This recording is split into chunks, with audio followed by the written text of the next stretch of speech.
بسم اللہ والصلاۃ والسلام علی رسول اللہ. مدینہ پاک میں موجود ہوں میں. ہمارے بہت محترم سید عارف صاحب جو کہ حیدرآباد سے ہیں اور بہت سالوں سے مدینہ پاک میں رہ رہے ہیں، اور ہم ان سے گزارش کریں گے کہ آج کل ہمارے نوجوان بچے جو ہیں بہت زیادہ ایتھیزم کی طرف بڑھتے جا رہے ہیں. تو ایسا کیوں ہے اور اس کو کیسے اپنے نوجوان بچوں کو اس چیز سے بچایا جائے، تو آپ اس میں رہنمائی کریں ہماری. السلام علیکم ورحمۃ اللہ وبرکاتہ. ہمارے ڈاکٹر دلشاد کے ذریعے ہماری آواز آپ تک جو پہنچ رہی ہے، اللہ سبحانہ و تعالیٰ ڈاکٹر دلشاد کو اس کام میں اور رہنمائی فرمائے اور اس میں برکت عطا فرمائے. یہ مسئلہ انٹرنیشنل مسئلہ ہے اصل میں، اور یہ مسئلے کی جو شروعات ہے وہ دین سے دوری کی ہے. اب اس وقت ہم دین سے صرف دین اسلام کو ہم ریفر نہیں کریں گے، کیونکہ ہم زیادہ تر انگلش میں لکھتے ہیں، تو ہم ایسی ٹرمینالوجی یوز کرتے ہیں کہ لوگ ہمارا میسیج پڑھیں یا سنیں تو یہ نہ سوچیں کہ ہم ان کو ڈائریکٹ لا کے اسلام کے دائرے میں ان کو زبردستی داخل کرنا چاہ رہے ہیں. یہ ہمارا مقصد بالکل نہیں ہے فی الوقت، اس لیے کہ ایتھیزم اس وقت عروج پر ہے، اور انڈیا پاکستان میں خاص طور پہ پڑھے لکھے لوگوں میں ایتھیزم عروج پر ہے. اس کی وجہ یہ ہے کہ ہمارے پڑھے لکھے لوگ انڈیا پاکستان کے انگلش میں تعلیم حاصل کرتے ہیں، اور انگلش کی ساری تعلیم ویسٹرنائزڈ ہوتی ہے، تو ویسٹرن کلچر میں ایتھیزم بوم پر ہے. Boom. Now I will tell you something in English also. Okay. The main problem lies with the Abrahamic religion. دیکھیے، دین ابراہیمی کے جو تین ماننے والے ہیں، مسلمان، یہود و نصارہ، یہ تینوں کا اس میں بہت بڑا قصور ہے کہ یہ جو ہے نا اصل دین کی بات کو چھوڑ کے دوسرے باتوں میں الجھ گئے. اچھا، اب آپ کو کافر کے معنی سمجھانے جاتا ہوں آپ کو. دیکھیے، کافر اس کو کہتے ہیں جو چھپاتا ہے. جیسے عربی میں کسان کو کافر اس لیے کہتے ہیں کہ وہ بیج کو زمین میں چھپاتا ہے. اسی طرح ہر انسان کے اندر اللہ کی دی ہوئی روح ہے، روح، جس کو انگلش میں سول بھی بولتے ہیں آپ، اور اسپرٹ بھی بولتے ہیں. Okay, now I will tell you something else also.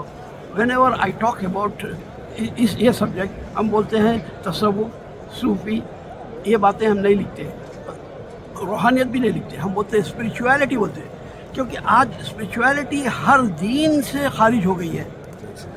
اور سب میں بڑا پرابلم انڈیا والوں کا ہے. اگر کوئی انڈیا کا میرا کوئی بھائی دوست اگر سن رہا ہے، چاہے وہ ہندو یا مسلمان ہو، تو ہندوازم تو اسپریچویلٹی کی بہت بڑی ماتا تھی پہلے. کیا ہوگا تم لوگ کو؟ تم لوگ مٹیریلسٹک ہو گئے. دیکھیے، اسپریچویلٹی جب ہوتی ہے انسان میں تو وہ آٹومیٹیکلی گاڈ فیئرنگ ہو جاتا ہے، اور گاڈ فیئرنگ جب ہو جائے گا تو سارے دنیا کے لیے بھی اچھا ہوگا. اب آپ کوئی ایتھیسٹ کو سمجھانے کے لیے، منوانے کے لیے یہ کریں کہ آپ اس کو یہ بولیں کہ بھئی آنکھ بند ہونے سے تو نظر نہیں آتا، لیکن جب آپ سوتے ہیں دونوں آنکھ بند ہوتے ہیں، آپ دیکھتے ہیں وہ کون سی آنکھ ہے، تو وہ آپ کو فوراً پڑھا لکھا ہو تو بولے گا سائیکیٹری کے، سائیکالوجی کے بڑے بڑے ٹرمینالوجی اور بڑے بڑے ورڈز لائے گا جو گریک لیٹن کے ہوتے ہیں، جو صرف ڈاکٹر ہی سمجھتے ہیں. وہ بولے گا فلانا ہے، یہ ہے، یہ ہے. اس کو بولیے مان لیا آپ کی بات. یہ بولیے کہ ایک خواب انسان دیکھتا ہے اور فیوچر میں وہی خواب ہوتا ہے، ڈٹو ہوتا ہے، سچ ہو جاتا ہے، سچا ہوتا ہے، اور وہ ریکلیکٹ بھی کرتا ہے. وہ ایسا ہوا تھا اور ایسا ہوا تھا. How it is possible. تو یہ بات سنتے ہی ایتھیسٹ بھاگ جاتے ہیں. میرے ساتھ انٹرنیٹ پہ ایک یوسف خان آدمی آ گیا تھا، تو میرے سے باتوں میں لکھ دیا don't think that I am Muslim. بولے کیوں؟ یوسف خان ہے تو بولے نو میں ایتھیسٹ ہوں.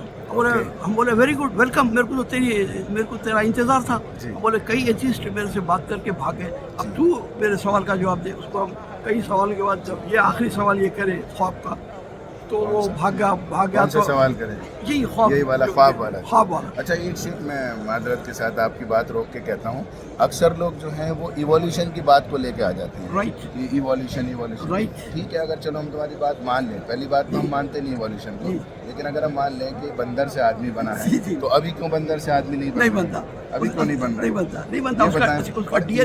ایولیوشن کو مان لینے سے یہ کیسے ثابت ہوتا ہے کہ اللہ سبحانہ تعالیٰ کی ذات موجود نہیں ہے، اللہ تعالیٰ نہیں ہے؟ देखिए आप ये टेक्नोलॉजी करें, मेडिसिन बनाएं, सही- वैक्सीन बनाएं, सही बात। आप सब कुछ करें, इवोल्यूशन को यूज करें, नहीं, ये लेकिन असल- इसका मतलब एथीज्म की तरफ क्यों नहीं, मुड़ते हैं, डॉक्टर- ये आप नहीं, डॉक्टर बताएं, साहब, बताइए। ये बात सुनिए आप। जी। देखिए ये वेस्टर्न वर्ल्ड से बीमारी आई है एथीज्म की, जो हम लोग हिंदी में नास्तिक बोलते हैं। नास्तिक, जी जी। तो ये नास्तिक जो होता है सब में बड़ा काफिर नास्तिक होता है। जी। हिंदू काफिर नहीं है, हिंदू मुशरिक है। ओके। समझे आप? देखिए आप अंदर उसके अल्लाह सुब्हानहू व तआला की निशानियाँ मौजूद है। अल्लाह सुब्हानहू व तआला कुरान में कई बार जिक्र करता है कि तुम मेरे निशानियों को क्यों नहीं देखते, चांद और सूरज को। उसके बाद एक स्विट्ज़रलैंड का आदमी इसी मस्जिद नबी में मेरे से मिला था, दीन ला लिया था। अच्छा, तो माशाअल्लाह। उन्हें इसीलिए इसी पॉइंट पे दीन लाया। उन्हें जब वो आयत पे आया कि तुम अपने अंदर निशानियों को देखो अल्लाह की, जब अल्लाह कहता है जी। तो वो अपने आप को बोला, नाउ यू आर ए मुस्लिम, बोला अपने आप को। अच्छा।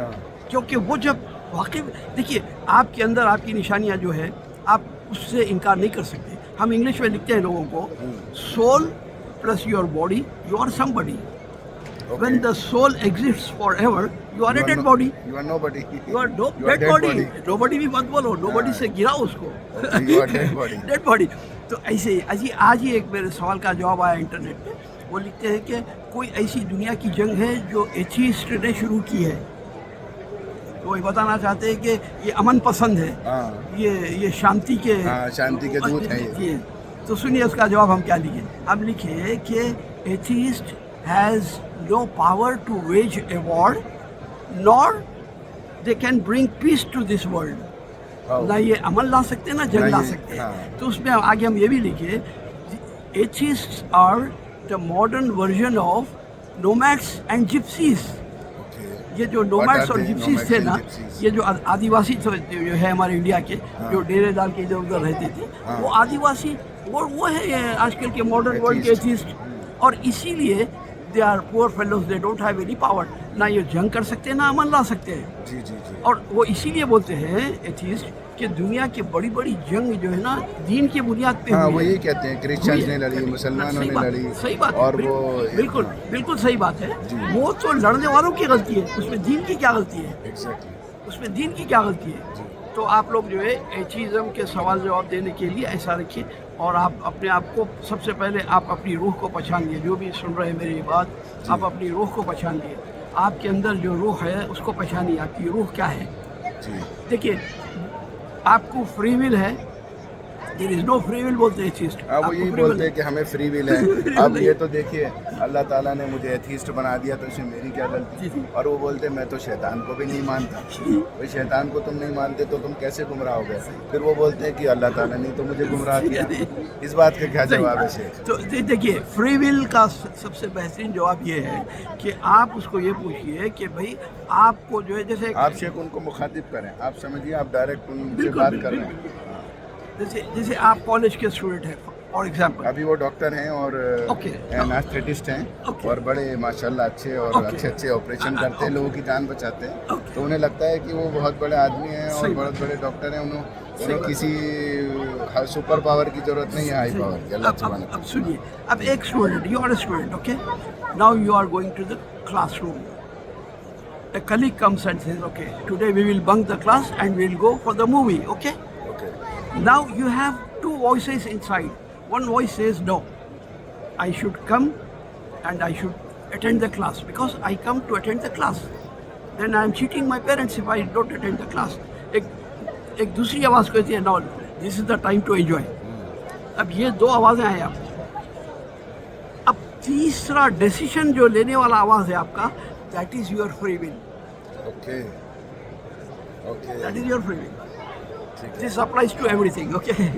तो हमारे डॉक्टर साहब रहने से बहुत सारी बातें जी, मुझे याद बड़ी आती हैं। फिक्र थी उनकी, तो- डॉक्टर साहब की, और क्योंकि हमारे सैयद आरिफ साहब माशाल्लाह बहुत हमारे मोहतरम, वो डॉक्टर साहब को यू आर एक्सपीरियंस्ड एंड वो नॉलेजेबल डॉक्टर मैन। साहब को एक बात बोलने वाला हाँ बोलो डॉक्टर साहब को। हूँ। देखिए डॉक्टर साहब, डॉक्टर साहब हैं और इनके लिए दुआ भी करिए। इंशाल्लाह। डॉक्टर साहब देखिए, एक बात सुनिए आप, जो आदमी किसी भी फील्ड का हो, वो फील्ड की बेराज जो है ना उसकी किताब अल्लाह है। आप तो मेडिसिन के हैं भाई, मेडिसिन पढ़ा हुआ आदमी तो सिवाय सारे अध्ययन में सिवाय इस्लाम के कोई दिन से उन्हें सेटिस्फाई नहीं हो सकता, क्योंकि कुरान में आपके ऐसे ऐसे सवालों के जवाब हैं। आप तो एक मेडिकल फील्ड के हैं भाई, और मैंने आप बोला शेख, कि अल्लाह ताला ने कुरान में फरमाया आलम यकु नुतफतम मिन मनी युमना, कि तुम एक नुतफ़ा नहीं थे कि जो रहम मादर में टपकाए गए थे। कितना अमेजिंग है, हम सब की सब क्या हैं, एक मॉडिफाइड स्पर्म ही तो है। एक ज़रा से कतरे से अल्लाह सुब्हानहू ताला ने हम लोगों को पैदा किया है। ये तो अपने आप में एक अमेजिंग चीज़ है। बताइए, मिलियंस, अभी मैंने हज में उम्रे के टाइम पे मक्का में देखा काबे में कि मिलियंस ऑफ लोग हैं, बिल्कुल जैसे हम स्पर्म को देखते हैं माइक्रोस्कोप में, वो ऐसे ही इतने दिखते हैं। बताइए, सुभान अल्लाह, आप इमेजिन तो करके देखिए। और फिर भी आपके अंदर का जो है ये साइन देख के, ये निशानी अल्लाह की देख के आपके अंदर का ईमान जागना चाहिए। आप कुछ कह रहे थे जी? देखिए डॉक्टर साहब, नसीहत करिए डॉक्टर साहब। देखिए डॉक्टर साहब, आपकी फील्ड की मेराज तो जो है दीन इस्लाम है। बस आप अपने आप को क्वेश्चन कीजिए, आप अपने आप को क्वेश्चन कीजिए कि how helpless you are helpless. जब सोते हैं तो आप जब जागते हैं तो ये कैफियत कैसे कौन मैनेज कर रहा है? दीन को भी उलमा जो है आपकी छोटी मौत की छोटी बहन कहते हैं, समझे आप? तो आप ये कैसे होता है बताइए आप। और ये जब तक कि आप अपने आप को नहीं पहचानेंगे, जब तक कि कुछ होने वाला नहीं है, और हर चीज़ की बुनियाद आपके अंदर है। इसीलिए अल्लाह सुब्हानहू व तआला एक आयत के माने हैं, हमारे डॉक्टर साहब भी समझाएंगे आपको, कि ये आपकी शहरत जो है, ये शहरत से भी, जी, इससे भी ज़्यादा इंसान के करीब होता है अल्लाह सुब्हानहू व तआला। तो हमको अल्लाह से रुजू होना है, और अल्लाह सुब्हानहू व तआला ही हमको बख्शने वाला है, बचाने वाला है और रिज़्क़ देने वाला है। बस। अस्सलाम वालेकुम व रहमतुल्लाहि व बरकातहू। तो ये हमारे सैयद आरिफ साहब थे, माशाल्लाह। देखिए, इन्होंने बहुत अच्छी तरीके से बताया, गाइड किया। आप रूह के बारे में गौर करें कि रूह किस तरह से क्या रहती है। स्लीप के बारे में बताया, आप इसको गौर करें। और ये बात है कि किताबुल्लाह को, कुरान पाक को आप ये समझ के ना पढ़ें कि इसमें हमें कमियां निकालनी है, बल्कि ये हिदायत की किताब है, तो आप उसको हिदायत की किताब समझ के पढ़ें। हम देखते हैं कि एक सुई भी अगर इंसान को चुभती है तो कितनी तकलीफ़ और परेशानी होती है। तो सोचिए, अगर आग इंसान को जलाए तो कितनी तकलीफ़ होगी। ये सोच के इंसान को डर जाना चाहिए। और मैं सब लोगों के लिए, अपने दोस्तों के लिए, अपने डॉक्टर साथियों के लिए दुआ करता हूँ कि अल्लाह सुब्हानहू व तआला हम सबको हिदायत पर गामज़न रखे, और हम अल्लाह की किताब कुरान और नबी की सीरत को ये सोच के ना पढ़ें कि हमें इसमें कमियां निकालनी हैं, बल्कि ये सोच के पढ़ें कि हमें इससे हिदायत हासिल करनी है। वसल्लल्लाहु अला नबीना मुहम्मद।